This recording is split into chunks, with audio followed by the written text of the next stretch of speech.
Votre grand journal du soir se poursuit sur Europe 1 avec l'interview politique Nathalie Lévy. David Doucan, votre invité ce soir, Gabriel Attal dans ce studio, secrétaire d'État auprès du ministre de l'Éducation nationale et de la jeunesse.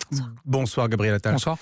20% d'étudiants sous le seuil de pauvreté, un étudiant sur deux qui est contraint de travailler en parallèle de ses études. Il aura fallu qu'un jeune homme s'immole pour que le gouvernement prenne conscience de cette situation ? Non.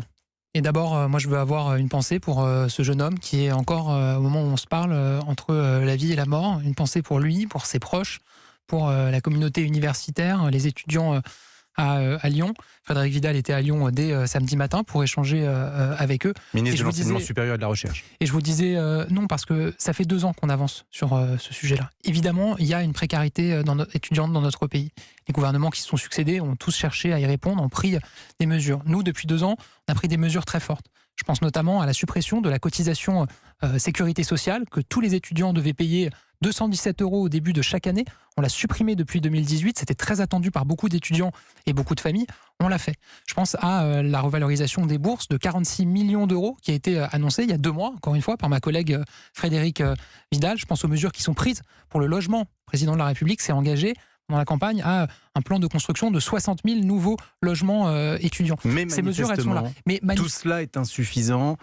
Il y a un an. Évidemment, ce que je veux dire, c'est qu'il reste de la précarité dans notre pays, et de la précarité étudiante singulièrement. Et c'est pour ça qu'on continue à travailler, qu'on continue à avancer, notamment avec le revenu universel d'activité. Question précise, Gabriel Attal. Il y a un an, le président de la République annonçait la mise en place d'un revenu universel d'activité. Ça veut dire réunifier en réalité toutes les aides qui existent pour les rendre plus faciles, pour simplifier l'accession à ces aides. Et vous aviez, je m'en souviens à l'époque, milité pour qu'il soit disponible pour les jeunes, les 18-24 ans.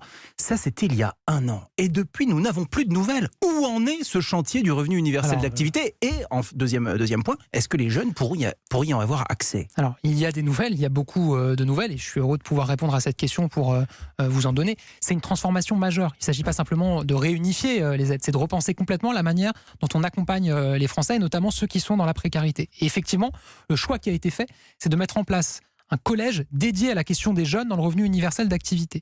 Il y a depuis plusieurs mois maintenant des travaux qui sont engagés avec les associations de lutte contre la pauvreté, avec les syndicats et notamment les organisations étudiantes, avec les différents ministres qui sont concernés.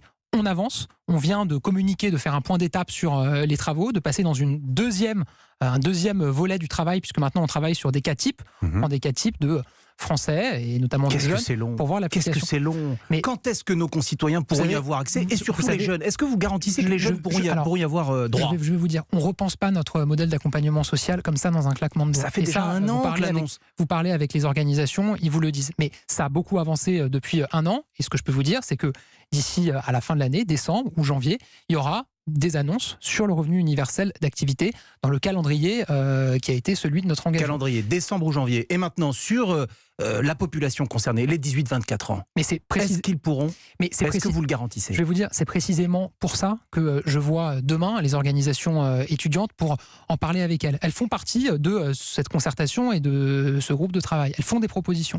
Je fais un point avec elles demain précisément pour regarder dans quelle mesure les jeunes pourraient l'intégrer. Parce qu'il y a aussi conditionnel. Mais vous savez, parce que toutes les organisations... Parce que ça coûte cher. Non, parce que toutes les organisations ne le souhaitent pas forcément, parce que ça veut réunifier les aides, ça veut dire mettre dans un même panier, entre guillemets, les bourses, les APL, etc. Certains sont attachés à ce qu'il reste une distinction.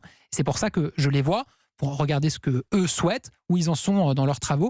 D'ici à la fin de l'année, décembre, janvier, on avancera globalement sur le revenu universel d'activité et on traitera cette question des jeunes, qui fait quand même l'objet d'un groupe spécifique dédié à cette question. Oui, il y a un groupe spécifique, mais il n'y a pas la garantie du gouvernement. Mais on respecte le calendrier. On a toujours été très clair sur ce calendrier de travail. Et quand vous discutez avec les associations, les organisations... En décembre ou en janvier ?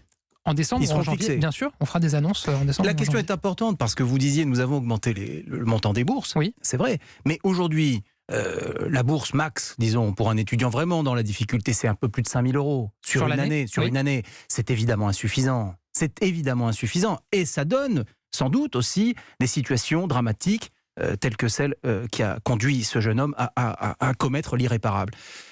C'est pour cela que la notion d'un revenu universel pour les jeunes, C'est ça c'est ça que les organisations demandent, que vous allez d'ailleurs voir demain matin. Oui, il y a l'objectif aussi d'améliorer le recours au droit. Les jeunes, c'est une des classes d'âge qui connaît le plus la précarité et une de celles aussi qui a le moins recours aux droits auxquels elle a droit.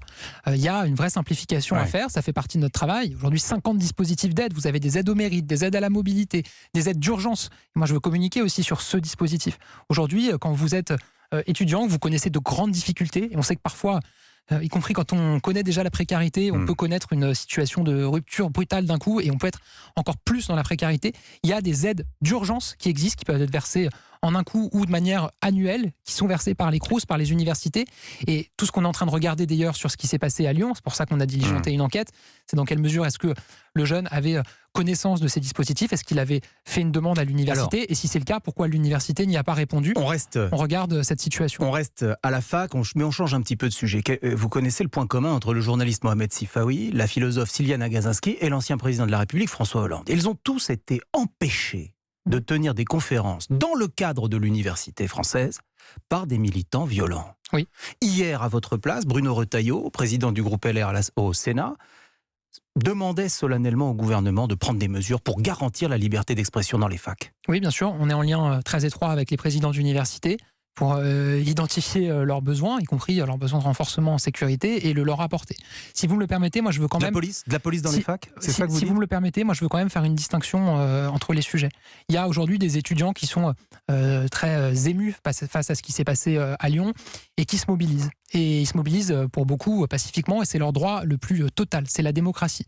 Et moi je veux pas qu'on les jette dans le même panier des que gens qui déchirent quelques des centaines de violents qui effectivement depuis maintenant plusieurs mois, on peut remonter aussi à ce qui s'est passé à la Sorbonne avec une représentation des suppliantes qui avait dû être annulée, qui depuis plusieurs mois maintenant se mobilisent. Et ça c'est absolument inacceptable. L'université, c'est le lieu du débat. C'est un lieu de confrontation des points de vue, des idées, et ça doit le rester.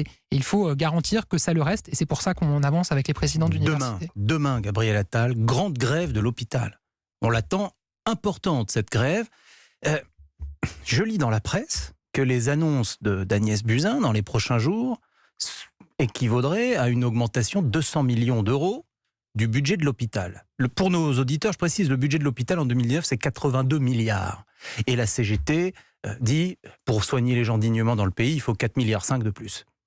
Vous avez entendu ces chiffres de 200 millions ? Alors, vous êtes au courant ? Pas du tout. Moi, je pense qu'il faut faire très attention à ce qu'on entend et ce qui circule dans la presse, ce qu'on lit sur les réseaux sociaux. Je pense qu'il faut se fier aux déclarations des membres du gouvernement qui sont concernés, en l'occurrence Agnès Buzyn s'agissant de la santé.